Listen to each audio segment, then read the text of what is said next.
Welcome back to my course Aspects of Biochemical Engineering. Now, till now I was discussing different aspects of the biochemical engineering, and but today I am going to discuss a very new topic, that is operation of industrial fermenter and the material analysis. Because whatever we have covered up till now, that try to understand how we can analyze the process. Now, this is regarding application of that, because how when we apply it in the fermenter, how the industrial process that is in operation. So, this will give you the information that how the industrial fermenter is operated, and how we can do the material analysis. So, I hope this particular lecture will be very useful for you. And first, let me start with the schematic diagram of the fermenter. If you look at the fermenter, that this is the I told you two type of things, that we have reactor. Am I right? What is the reactor? How you define reactor? Reactor is a vessel in which the reaction take place. Now, we have in biochemical industry we have bioreactor. What is bioreactor? Bioreactor also same thing, that in the vessel in which the reaction take place with the help of some biomolecules. That is why we call it bioreactor. So, only the difference between the chemical and bioreactor and chemical reactor is that in the bioreactor mostly we are more concerned about the sterility of the reactor. But in the chemical process, they are not very much careful about the sterility of the reactor. That doesn't play a very important role. So, this is the main constant that we have. Now, let us see what are the other things that we have. Now, here I told you this is the agitator shaft. Am I right? This is called agitator shaft, and I told you this should be perfectly straight. And there in the world, there will be hardly 2-3 companies, they manufacture this shaft. This should be perfectly straight. Now, here the major problem that we have here, this is the connection between the top of the lid and the shaft, because there we put some kind of mechanical seal, what we call mechanical seal, and the mechanical seal is we put in a manner so that no air can enter into the system. That is why because air presents lot of microorganisms. If we allow the air to enter into the system, then contamination will take place. Now, there are other lot of things that we have. That we have some this is impeller. I have already discussed this impeller that is attached with the shaft for the starting purpose, and different height we still have to provide this, because why? To make the mixture perfectly homogeneous in nature. And then another very important thing is the temperature. You have to maintain the temperature. How we for maintaining temperature, two things we shall have to do by passing you can pass the by heating hot water or cold water, through which you can maintain the temperature, because since you are using the starter, if you move the starter at high velocity, then we can assume the heat transfer will be very good, and the temperature can be maintained. So, this is this is the temperature recorder we have, from where we can maintain the temperature. So, here this is connected with the controller.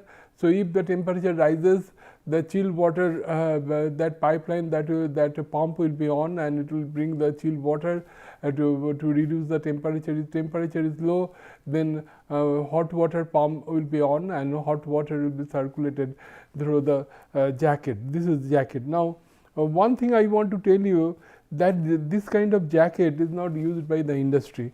What do we use in the industry? Because this is the vessel.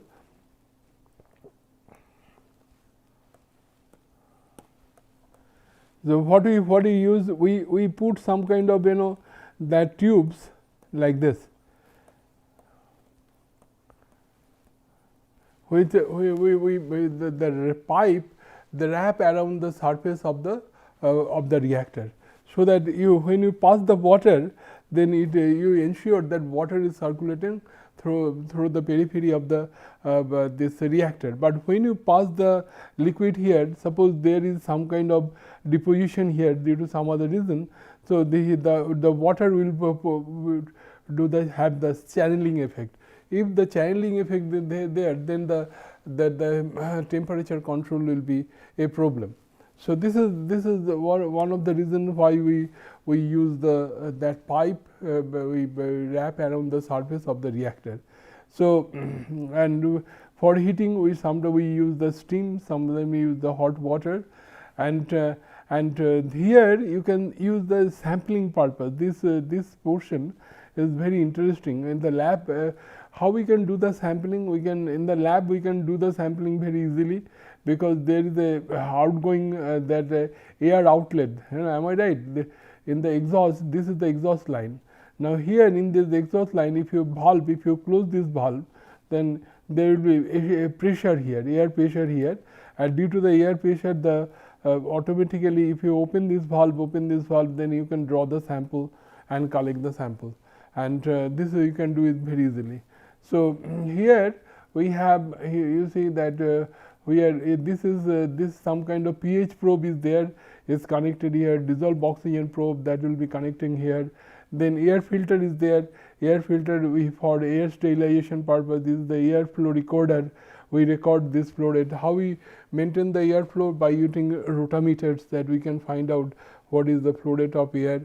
And then this is the sparger that we have. So you know that, and after the fermentation is over, we draw the sample like this through the harvesting pipeline.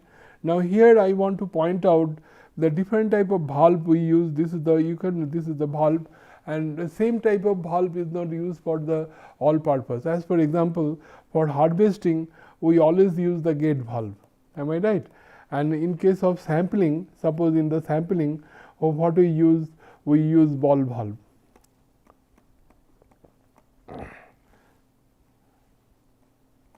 Because why ball valve? Because we can instantaneously open and instantaneously you can close. That is why you can use that. So this is the pH recorder with the help of pH probe. This is connected with the recorder. You can record that by pH. So this is again connected with acid tank and alkali tank. So as suppose you set a particular pH 7. So if you're neutral, you want to operate. So if the pH increases, then the pump connected with the acid tank, suppose this is acid and this is alkali. So this acid pump connected with this acid, that will be on, and this will take the liquid, that will acid in to decrease the temperature. Now decrease the pH. Now if the pH is less, then it is connected with the pump is connected with the alkali tank, that will be on and bring it to increase the pH. So this is how we can control the different operational parameter in the fermenter. Now this is in the laboratory, because how we operate, because I am from IIT Kharagpur. We have bioengineering AG fermenter. This is bioengineering AG. This is the control module. This is called control module. What is the purpose of the control module? Is to he has the different type of controllers we have, and recorders, different type of recorders, different type of controllers we can. So we can monitor that what is going on inside the reactor. That we have different type of sensor here. With the help of sensor and probe, we can monitor. As for example, temperature, we use some kind of thermistor that is connected, and that we find out how much temperature is there. We have pH probe that measures the pH. We have dissolved oxygen probe. We measure the that dissolved oxygen concentration in the fermentation liquid. So these are all plays very important role. So here you can see that different things that we have exhaust air filter, that is one that you can see. This is exhaust air filter. Now question comes, why we put the air filter at the exhaust? The reason is that when suppose we are running a fermenter, now all of a sudden the power is off, then there is every possibility that air present in the air can enter into the exhaust line and enter into this fermenter. And if you enter into the fermenter, your fermentation will be spoiled. So we want to have exhaust filter. Then we have safety valve, because this is the safety valve that we have, because some other reason, if the pressure increases, there is every possibility of some kind of disaster that can be avoided. We have safety jacket, because in the lab this is made of glass. So if it is made of glass, and two type of sterilization technique we have, one is called in situ and the in vitro. So in situ means that the fermenter, wherever it is located, here itself we do the sterilization, and we know for sterilization we shall have to maintain the temperature 121 degrees centigrade, and for that we shall have to increase the steam pressure to 15 psi. So to increase so somehow that if the pressure of the steam increases, that may causes some kind of disaster. To avoid that, we put some kind of jacket here. The stainless steel jacket we put across this fermenter, so that even some if your glass vessel burst, it will not affect you very much. Then you have this glass cylinder is the reactor, cooling finger used for cooling purpose, cooling water inlet, cooling water outlet, and turbo stirrer, then starting shaft heating finger to a temperature probe, then hypodermic needle for aseptic temperature, that sampling purpose we can do that. The non-return valve, this is very important, because the non-return valve which is located here, you can see that why the non-return valve is required here. Non-return valve means valve looks like this. So here is like this, it can go one direction, it cannot come other direction, the one direction.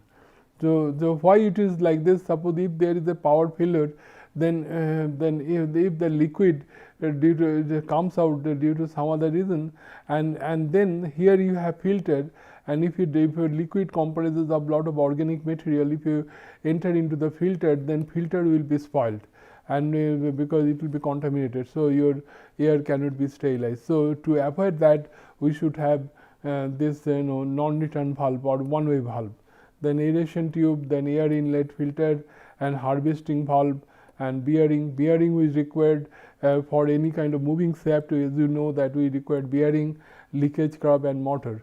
But one thing I think it is not mentioned here, that here we use another thing, that is we call that foam controller.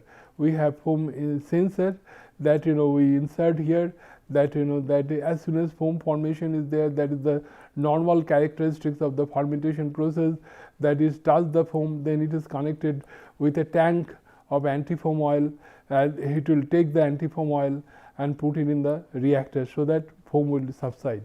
So this is how the things is operated. Now industrial fermenter looks like that. This is the bigger form of lac fermentation process. This is the mechanical seal. I was telling you that this is the very important portion through which we can have the contamination. So this should be properly designed. And this is the watching glass. You can say that the big fermenter, we have two watching glass, one this way, another is the other way.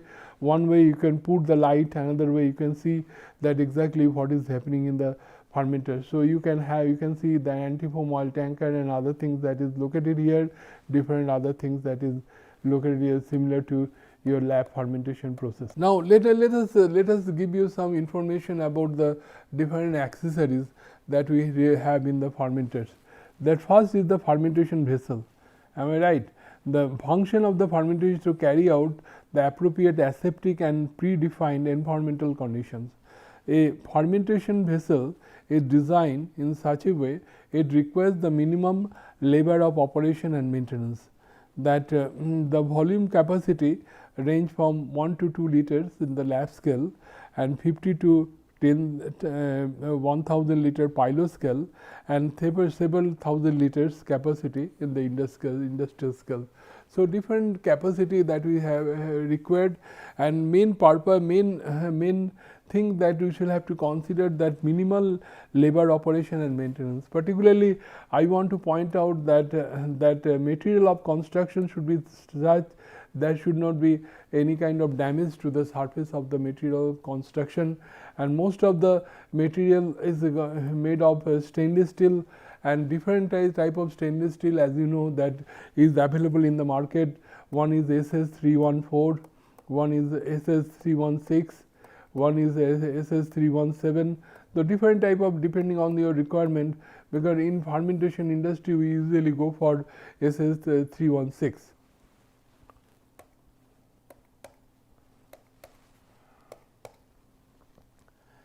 Now, material of construction should be flexible and durable, that I told you, non-toxic and to the reactant and product, because whatever in the media, whatever component is there, that should not react with the material of construction.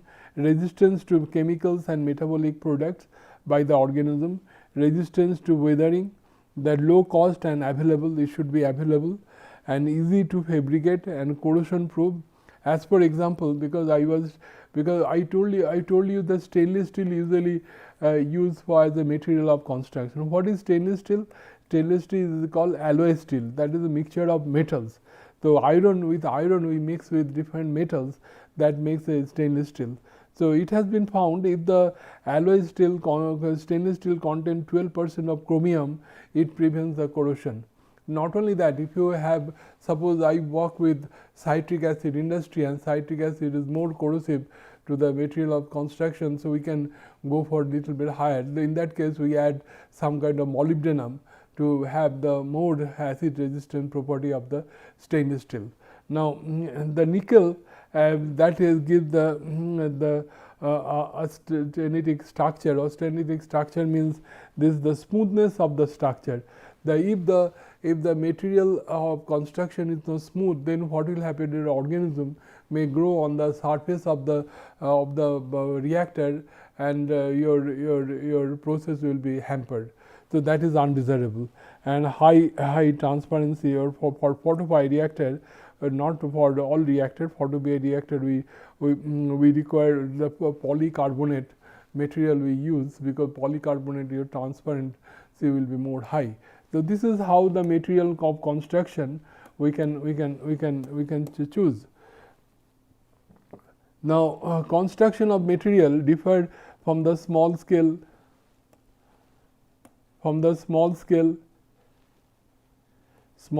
pilot scale and the large scale. And I told you that we have different type of stainless steel, that we have this is 301, 30L, the 316, 316L, and 317 for the small process. And for stainless steel, this is we use this same thing we more or less we use, and mild steel coated with the epoxy material. Epoxy, we know epoxy is kind of it protect the acid and H2S effect that can be we can protect the mild steel from that. Sometimes we use the epoxy coating material with the mild steel. And wood and plastic and concrete of pilot and large scale we use. This is some cases we use mostly as I told you, mostly we prefer the stainless steel material. Now, next that very important that I already discussed, that impellers. This impellers looks like this, and you see that this is called disc. This is disc, and this is the blade. Am I right? And you can remember I told you this number of blades this kind of discs we have at different height, and this we have seen this number of blades plays very important role in the vibration of the fermenter. In the industry we shall have to do the trial error just to optimize the number of blade in the disc. That device is used for the agitation and mixing and create uniform environment in the media. it leads the suspension of the solid particles, bulk fluid and gas phase mixing. There are various type of impeller, Dix turbine, anchor and marine propeller. I already discussed, so I don't like to repeat it again. Then this is the different type of spark jet, because spark jet just to you have a porous plate type. This is multiple the orifice nozzle and single nozzle type. The different type of 3 different type of aeration that things we required that we put at the bottom of the fermenter. Now baffle I told you, you can hear, you can see this is the baffle. Am I right? This is the baffle. And why we use the baffle? To stop the vortex. I mentioned you that suppose you do the agitation, if you don't use the baffle, it will be like this. Now if you in the reactor, if you have baffles like this and you have a agitator, then your level is like this. So there should not be any kind of vortex formation, and this is desirable. So this is the purpose why you use the baffle. Now in case of sometimes we in the big fermenter, this we use the hollow type of baffles. Where why we use hollow? Because we use for cooling purpose, because we pass the water through this, because in the since we are in the tropical country, then in the summer temperature of the environment rises to a great extent, so we require more cooling effect. So we use the baffle for cooling purpose. That is why we use. So so this is the metal strip attached with the wall of the fermentation of the baffle. They are used to prevent the vortex, to improve the aeration capacity. They are at 90 degree with the wall of the fermentation vessel. Baffle remains maintain a gap between them, and the vessel wall is enabled to souring this then action, and thus minimizing the microbial growth on the wall of the fermenter. This is how the baffles is why the baffles is we have in this. And other things that we have with the fermentation industry, the compressor. This is to supply air. That this is how the compressor looks. It gives very big noise in the fermenter fermentation industry. And then we have rotameter. So it looks like this. And this is rotameter is usually used for low flow rate, a device to measure the flow rate of the fluid through closed tube by allowing the cross section area, and the fluid travels through to vary the causing the measurable effect. Now here we can this is the knob. By opening and closing we can control the flow rate of air. That can be done very easily. This is the rotameter, is easy to handle. This is the air filter that we have. I have already discussed the air sterilization process. We use for air filter we use the fibrous type of material. Particularly we use the glass wool fiber. We use as a for air sterilization purpose. Remove the solid particles, dust, pollen, molds and bacteria from the air. I was talking about non-return valve. Non-return valve is looking like this. It goes one direction. You can see that they have given the direction. The liquid cannot flow this direction. So only it can flow one direction. That is why we call it non-return valve. Then we have reflux cooler, that I told you why the reflux cooler is there. That is also we should understand that why reflux cooler is there, because in the fermenter, suppose this is a fermenter, and what we are doing, we are sparging air. Am I right? We are passing air in, and this is the thing, and this is the air out. Now what is happening when you are sparging? Your air is not saturated, it is unsaturated, but when sparged through this, it will be saturated. So when it takes some kind of moisture from the fermenter. So you will find if you allow the air to go out like this, you will find with respect to time the volume of the liquid volume of the fermenter will keep on decreasing. So, what we do, we put a condenser here, so that that whatever the vapor is going down, that should be condensed back to the fermenters. So, this is what the exhaust air filter is there. I told you to avoid the contamination, that we can use that. Then we have temperature controller device, we have heaters, we can have heaters, we can have cooler, cool finger, that we different type of arrangement we can have. Then this is the feed and sample port that I showed you with the, if you increase the pressure, air pressure, you can automatically draw the sample again and close the valve. But this is how we can do. So this is the tubes and pipelines and the connected with the nutrition reservoir, and this should be valve is I told you this ball valve we use just to, which can be instantaneously open and instantaneously close. And these tubes or pipelines are used adding nutrients. Sometimes I use for adding the nutrient also, acid and alkali for before and during the fermentation process. Sampling port, sample taken out for analysis, and heat sterilization in situ on ex situ with steam. That is what we use here. Now, flow regulation, we have if you look at flow regulation and control, we have safety valve. I told you safety valve located at the top of the fermenter, just to, if you somehow the pressure build up take place, so that before it causes any kind of damage, the safety valve will blow, so that the air will go out like this, so that that the damage can be avoided. We have globe valve, we have butterfly valve, different type of valve with that. Globe valve looks like this. This is mostly used in the water basin. You can see that we slowly you can open, slowly you can close. But butterfly valve can be used for sampling purpose also, along with the ball valve. This you can instantaneously open and instantaneously you can close. Now, this is the ball valve that I was talking about. This is used largely for sampling purpose. The assay, when aseptic condition required, can be operated at a high temperature. Diaphragm valve also it can be used for sampling purpose.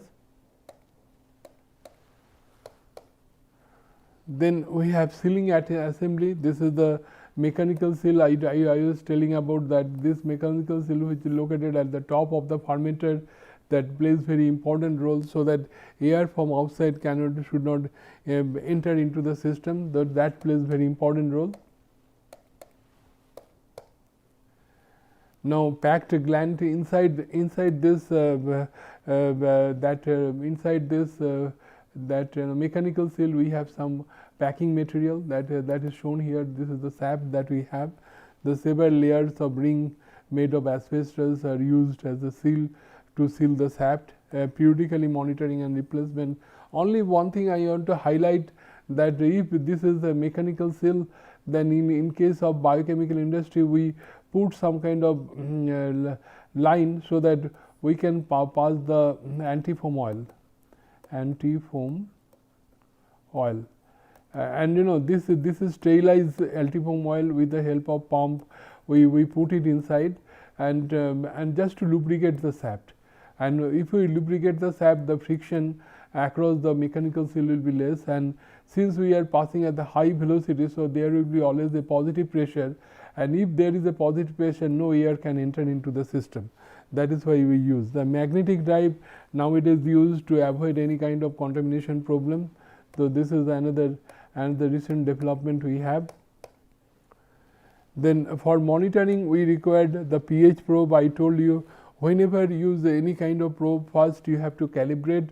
The pH probe, whenever used, we shall have to calibrate with respect to our standard pH, that is the pH solution, and temperature probe also, that is temperature is culture is measured, and this is made of bimetallic. We know that bimetal, it is not like mercury thermometer through which the metal the temperature is a bimetallic.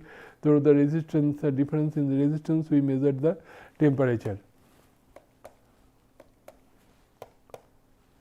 Now, dissolved oxygen probe, that is also used for measuring the dissolved oxygen.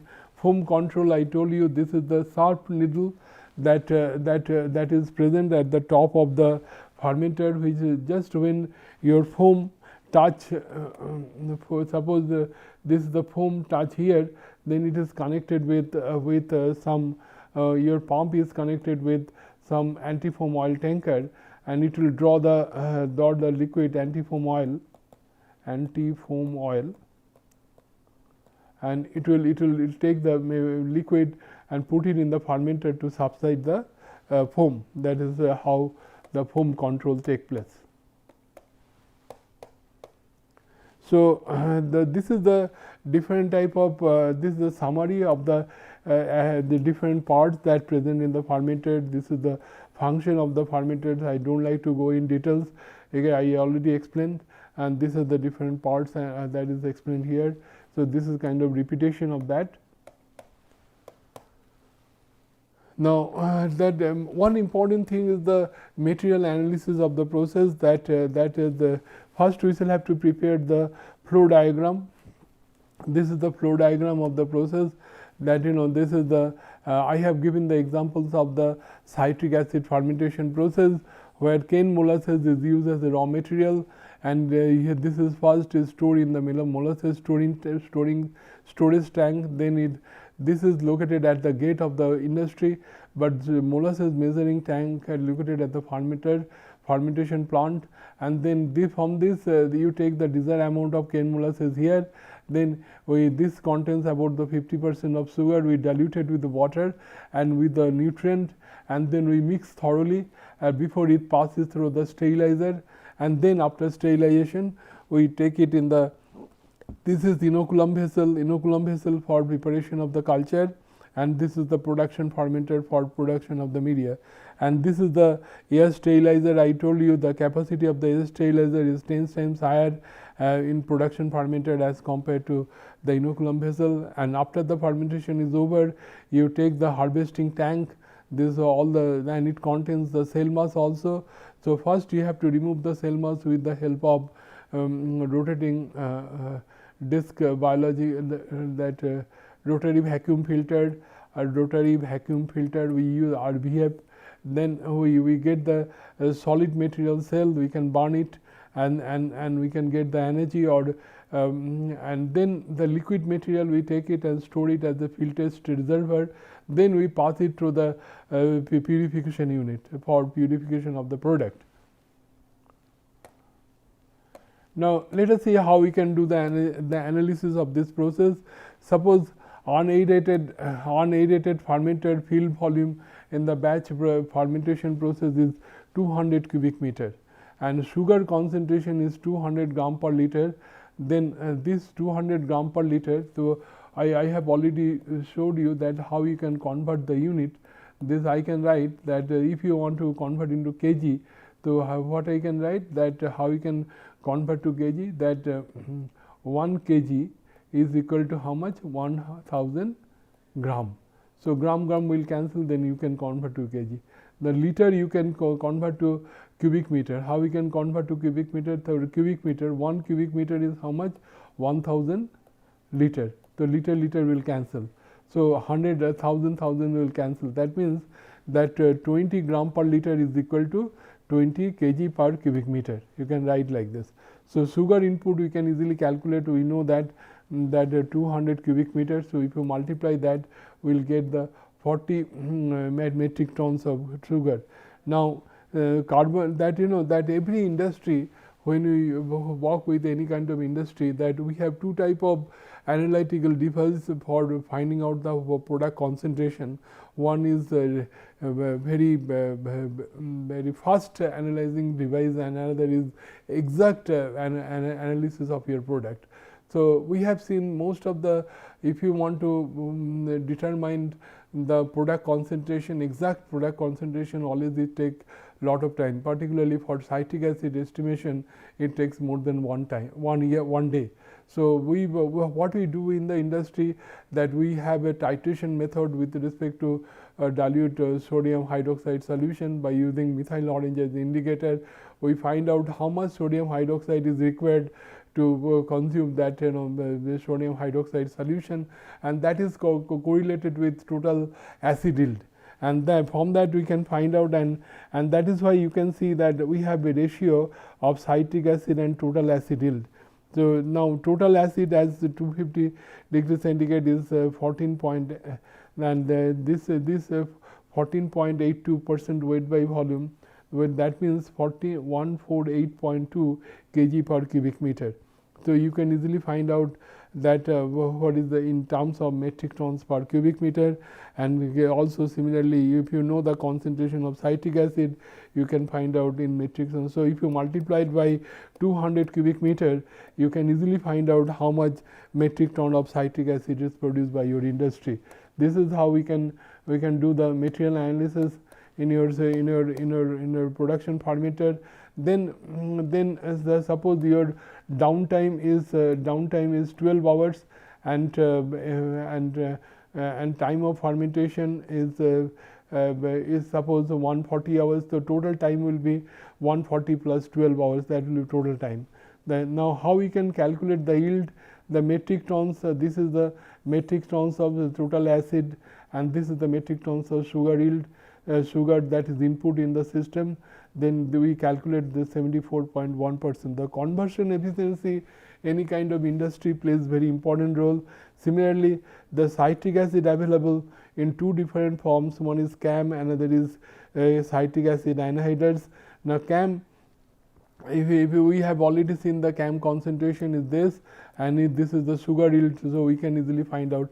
So, if you compare the total acid yield and total citric acid yield, always comparatively it will be less as compared to that. Now, question comes that how you can analyze the downstream processing. This is the fermentation broth, then we treat with lime, and then just to precipitate the citric acid in the form of calcium citrate.